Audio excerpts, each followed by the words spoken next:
What's up, tobaccoliciousness? 1 PS here. Smoking a little bit of HH Navy Flake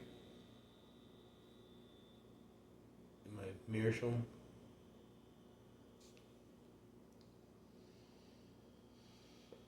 I was thinking about this story about a frog. I realized that frogs have been kind of a thing in my life. I have a few frog stories, but I'll just tell one right now. It's gonna meander a little bit. It's the middle of the night. It's like 1 something a.m. No, it's 1:30 a.m. Saturday or Sunday morning, I suppose. Gotta get this stuff to stay lit.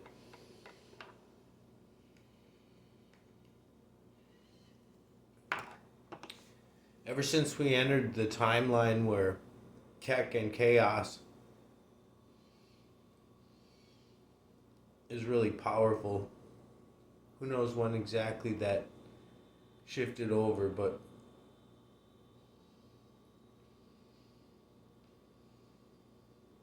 it seems like maybe that has almost ran its course for a time, and something new is coming already. Although I've kind of embraced it, but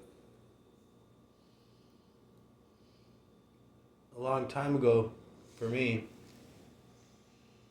I used to do like security work. I got into doing security for just a little while. Not that I liked it. It was just a job that I got through knowing a guy who was like the main boss at this mall.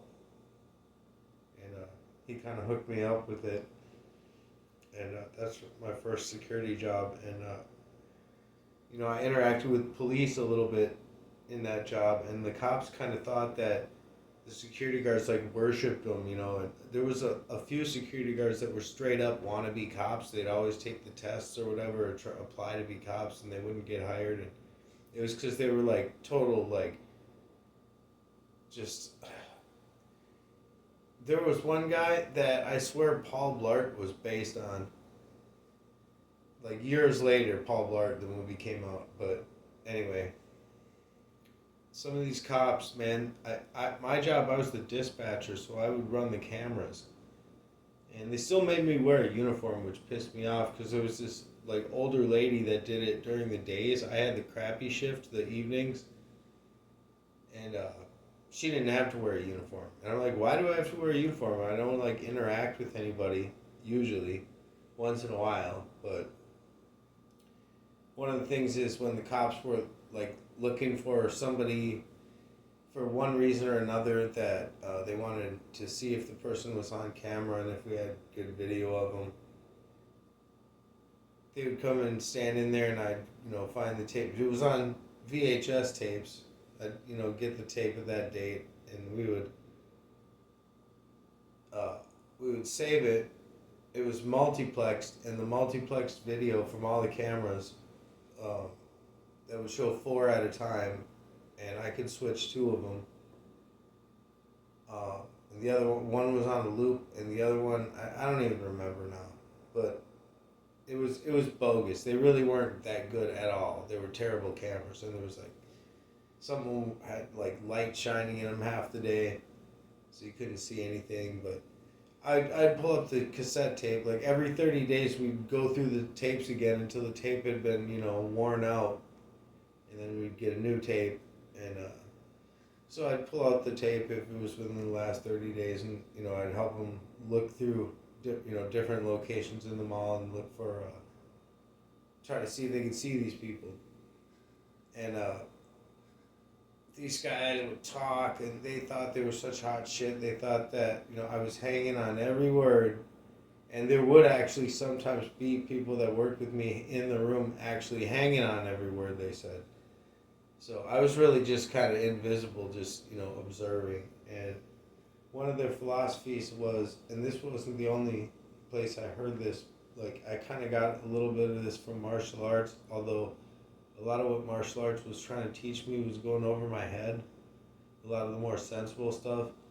But one of these cops, he said, every interaction that you have in life with anybody, I don't care who it is a it's a contest to be won or lost. And I'm just like, you're a dumb kid. I'm like, oh, whatever makes sense to me. Whatever I'm thinking, that is, I guess, what life is like. Life sucks, whatever. And I kind of agreed with that at that time because I lived in a high conflict environment, and growing up and stuff, and so that the reason I say that is to go into this story. Years later, um, I'd gotten basically cold called when I was in a screwed up situation. I just blew my knee out, and I was gonna start this business that I have now, an irrigation business, and I didn't know what I was gonna do, and I got a cold call from an irrigation company that offered me a job. And so I basically faked my way through needing knee surgery and then getting the surgery, and then over the winter, healing back up. Basically limped through the first season with them, and then I ended up working for like 6 years. Quit for a season, then went back for like half a season, then quit again. But that first year, I've been, the second summer after I'd been there a year, and I'm in the second season. A lot of the older guys, they didn't respect me, and the thing is, I didn't respect them. I thought they were kind of old fashioned with their approaches, and they kind of did some things really stupid. One guy would even water witch, looking for pipes. Water witching, like going around with little. He would use wires. He'd bend these wires at a 90-degree angle and go around when the wires cross. Supposedly that's where the water is, but really I knew. He's the same guy that installed these systems like 15 years, 20 years before, so he knew basically where it all was. He's just having fun with it, but there was people that believed that he was doing it, and he believed it, I think. But they didn't know how to use a multimeter, and when I tried to show them how to use a multimeter to prevent having to walk back and forth a million times to find a valve and test it and see if it's, you can check with the multimeter, you can check and see if there's continuity and if the solenoid's even good or bad. And I wanted to show them some of these little tricks that I learned when I was starting out from smart people that taught me how to do this. And they just didn't respect me, and I knew it. But usually I worked by myself. But for whatever reason, we were all together at this one job. It was a big job, and we had to go through some other rich people's yard, and they were really mad about it. And we had to sit there and negotiate with them, and eventually we were able to put down 4x8 sheets of plywood, and then drive our ditch witch over that. That's what we needed to get down in this back of this area by this creek. It was by Minnehaha Creek. And so we're down in this gully area, and a lot of us were there. There must not have been anything going on. The boss was there, and this guy that we'll just call him Steve-O. There was nepotism. He was the boss's cousin. And he was just, he had problems. Everybody there had problems. I had problems. We all had problems. Some worse than others. But this guy, he was kind of a bully at one point, but he was kind of losing respect. I never respected him. I never was there at a point when he was respectable. Pipe went out.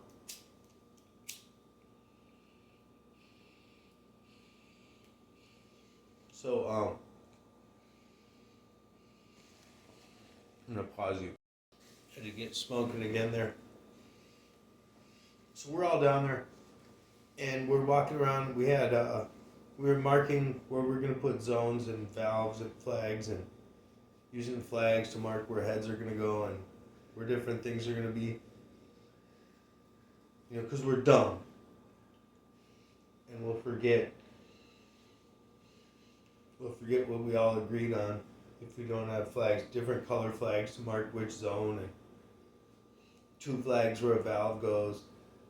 And you get kind of good with these flags. It's like a wire, you've seen them to mark utilities and stuff, like a wire with a little plastic,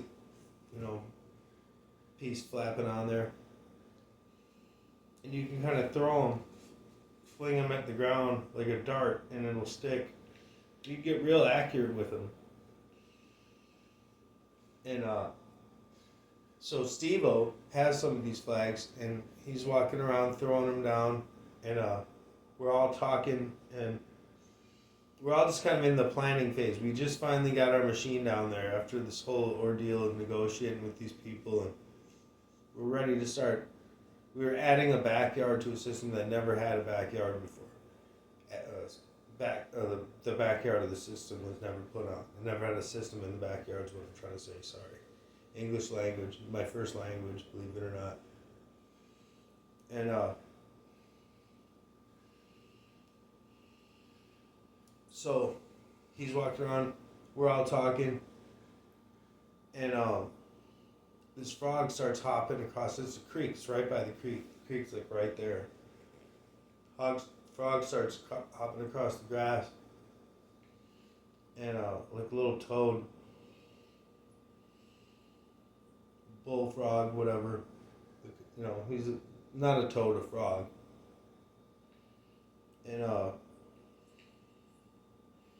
Steve-O starts trying to hit it with the flags. He's like whipping the flags down at it. And of course he's a drunk and a pill popper, so he's missing. But he's getting close. And like all these dudes, a lot of these dudes are real tough dudes, and they're real like asshole dudes and proud of it. And they're not the kind of dudes that would want to like show any emotion or show like any kind of feelings. But even these dudes are like, "Come on, Steve-O, what the hell are you doing? Knock it off." And his cousin, the boss, is even like, "There you go, abusing animals. It's sure sign of a psycho," And he throws about like 4 of them, and I just kind of snapped. Something made me snap. It was just like years of bullshit. It's been a while since I'd snapped, and I was just thinking to myself, it's been a good run at this stupid job. I don't really like it here that much. I liked working by myself, but that's what I did like all the first year.